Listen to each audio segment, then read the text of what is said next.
A sétima leitura da Parashá de Balak. E agora, Bilam continua falando, eis que eu vou para o meu povo, eu vou te dar o conselho do que fazer com esse povo e vou te contar também o que esse povo vai fazer para o teu povo no final dos dias. Como assim eu vou para o meu povo? A partir de agora eu sou como qualquer outra pessoa do meu povo. Que a Kadosh Baruch Hu saiu de Bilam, não ia dar mais profecia para ele. O que ele vai falar aqui é da profecia que ele já teve.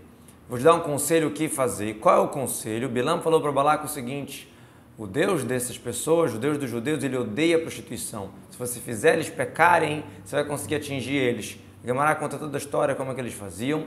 E a prova que a gente tem que Bilam que deu esse conselho para fazer o povo pecar, que quando fala das moças que causaram o povo ser pecar, fala no dito de Bilam, que vai fazer esse povo, esse passuco está resumido.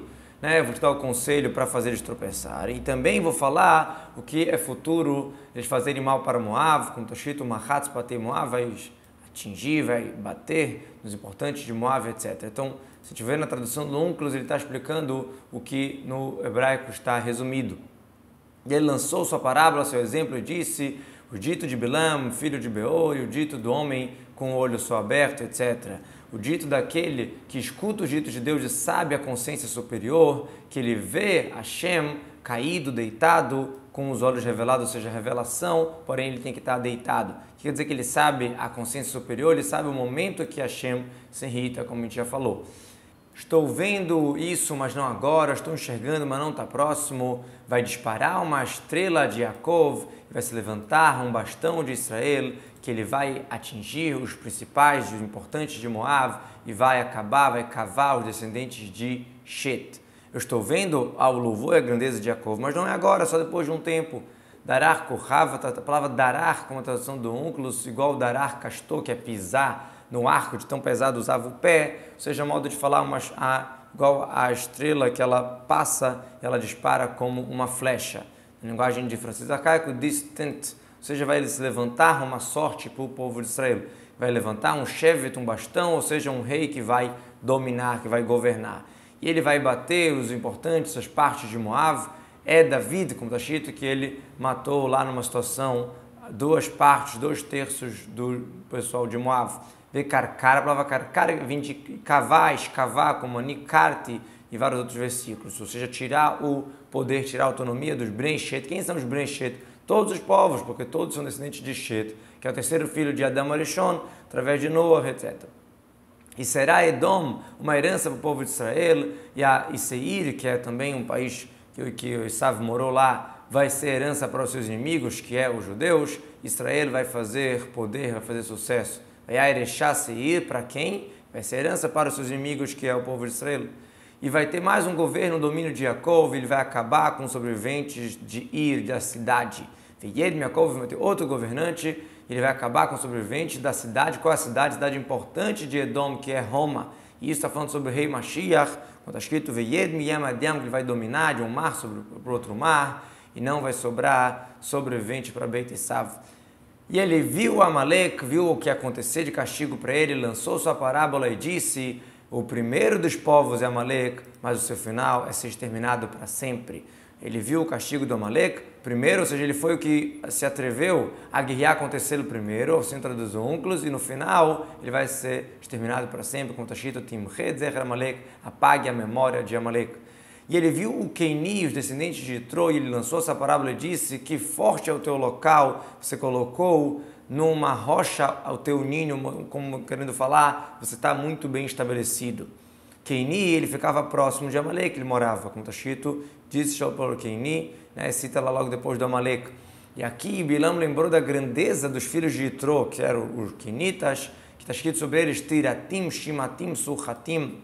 Tem algumas explicações do que diz esse versículo, se eles estavam participando no tribunal rabínico, no Sanedrim, que eles respeitavam a ordem do pai deles de morar em Sukkot, em cabanas, etc, etc. Mas de qualquer jeito, eles tinham um poder, uma situação muito boa dentro do povo de Israel. E Bilam está questionando de onde que a tua força é tão grande, Eitan Moshaver, essa tua morada está tão boa, de onde que é? Eu estou espantado e questionando de onde que você mereceu, afinal você estava comigo no conselho que a gente falou para o faraó, de vamos ser esperto contra o povo de Israel, vamos tentar escravizá-los. e agora você ficou no forte do povo de Israel, ou seja, que Itró se converteu e todos os descendentes deles foram seguir um bom caminho. Que mesmo se tiver que exterminar, caem do seu lugar, os quenitas, até onde ele vai ser escravizado, ele vai ser despojado? Até Ashur. Como assim? Felizardo você que você conseguiu se fincar nessa força, entrar no povo de Israel, que você não será banido do mundo, mesmo que é futuro você ser exilado com as 10 tribos que foram exiladas, então você vai ser levaíro, ser exterminado de onde você estava, não vai ser exterminado totalmente. Qual o problema com isso? Até onde você vai? Até Lach e Havor, tudo bem, você não vai ser banido do mundo, é só sendo levado de um lugar para o outro e no final você vai voltar com os outros exílios. Então você vai ser levado para a Síria, mas você vai voltar. Ele lançou sua parábola e disse: oi, coitado, quem pode viver, sobreviver do que Deus quer colocar e quer obrigar que aconteça? Já que ele lembrou essa questão que Ashur vai levar escravo e vai conquistar os quenitas, então ele falou: quem é que pode sobreviver, quem pode decidir alguma coisa de que quando Deus quer colocar alguma coisa, ele quer decretar, quem consegue salvar, que ainda vai vir Sanheriv, vai confundir todos os povos, vai tirar um do outro, e ainda vai vir alguém para conquistar o Sanheriv, que é o próximo passugo, Vetzim Yad Kitim, vai vir um navio muito grande na mão dos Kitim, que são os romanos, e vão afligir Ashur, vão afligir o outro lado do mar, Ever, e também ele que vai afligir, esses também será exterminado. Então, quando Hashem quer, tudo acontece. Tzim Yad Kitim vão passar navios que são dos romanos, que são os Kitim, Bebiraniot Gdolot, com vários navios, vão atingir Ashur, a Síria, e vão afligir Ever, aqueles que estão do outro lado do mar. E também ele será exterminado, como a tradução que Danilo falou também em outro lugar, que vai ser morto o animal, vai ser exterminado do seu corpo.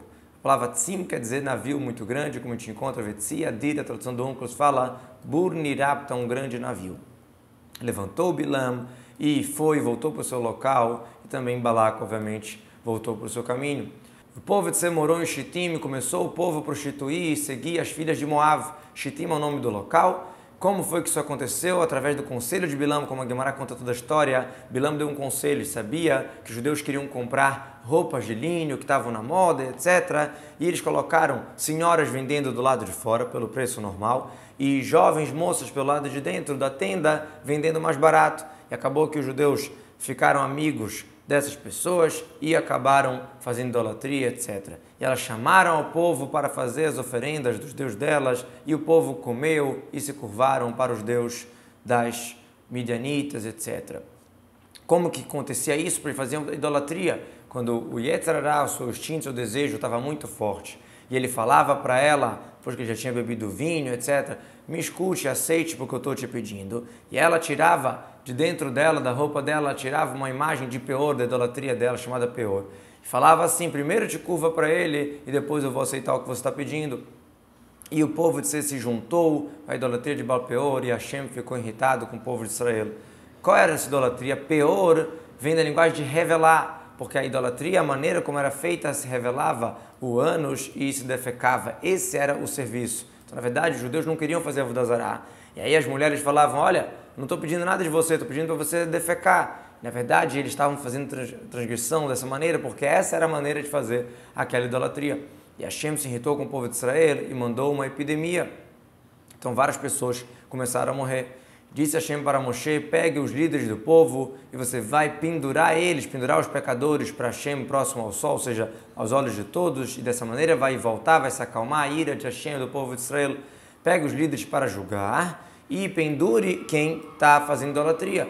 Roká etliá, pendurar, como a gente encontra em outro lugar. A gente sabe que a Avodah Zará, o castigo é sequilá, que é apedrejado, é jogado do segundo andar, e todo aquele que é apedrejado, ele é pendurado depois, próximo ao sol, ou seja, aos olhos de todos. Outra explicação: o próprio sol ia mostrar quem foi que pecou ou não, porque a nuvem que cercava ele se dobrava de perante ele, saía de cima da pessoa e o sol brilhava diretamente nele. Disse Moshe para os juízes do povo de Israel: matem cada um 2 homens, os homens que estão se juntando à idolatria de Baal Peor. Cada um de vocês, que é um judeus, tem que matar 2 pessoas.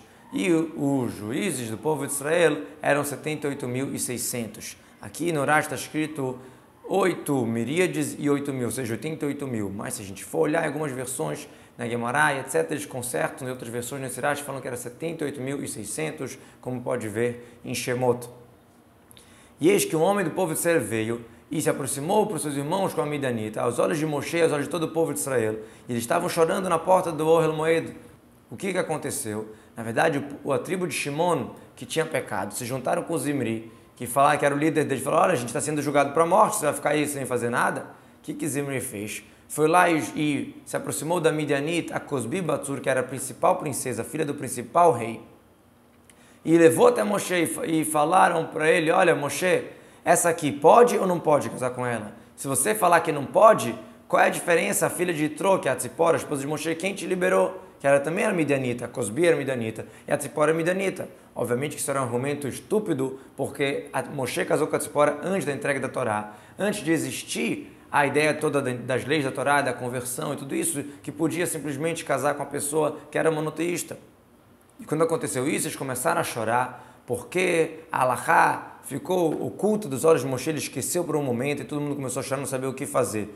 Interessante que no bezerro de ouro, que era um pecado muito mais forte, Moshe foi contra 600 mil pessoas e que destruiu o bezerro, etc. E aqui ele estava fraco. Na verdade, Hashem fez isso acontecer para poder Pinchas atuar aqui e merecer o que ele vai ganhar. Pinchas ben Elazar ben Arão, neto de Arão Cohen, viu a situação toda, se levantou de dentro da congregação e pegou uma lança com a sua mão. Ele viu e lembrou da Halachá e falou: Moshe, eu recebi de você. A pessoa que tem a relação com uma aramita, os vingadores têm que atingir ele. E aí Moshe falou: tudo bem, quem lê a carta, ele tem que executar. Então, já que você está citando essa lei, você lembrou, vai lá e faz. Então ele pegou a lança e ele foi atrás desse judeu, do Zimri, para a tenda e fincou os dois, o judeu e a mulher, no lugar, no órgão sexual dos dois, e parou a epidemia do povo de Israel. Como que aconteceu? Na Kubá, na tenda. Kobatá seria igual a palavra Elechaim Ve'akevá, ou seja, o estômago, entrando, ou seja, a parte de dentro. No caso aqui seria os órgãos sexuais. A intenção dele era exatamente atingir tanto no órgão sexual do Zimri e também da Cosbi, para que todo mundo vê que não foi à toa que ele matou, e sim pelo pecado. E vários milagres aconteceram aqui, deles não terem se separado antes, etc, etc. E depois disso, as pessoas de Shimon queriam matar Pinchas, mas Deus fez que eles morreram. E no final das contas, depois que esse pessoal de Shimon morreu, parou a epidemia por conta do ato de Pinchas. Morreram na epidemia 24 mil. A Parashá termina falando isso, mas de alguma certa maneira é uma coisa boa, que podia ter sido muito mais. E Pinchas fazendo isso salvou de não morrer mais pessoas.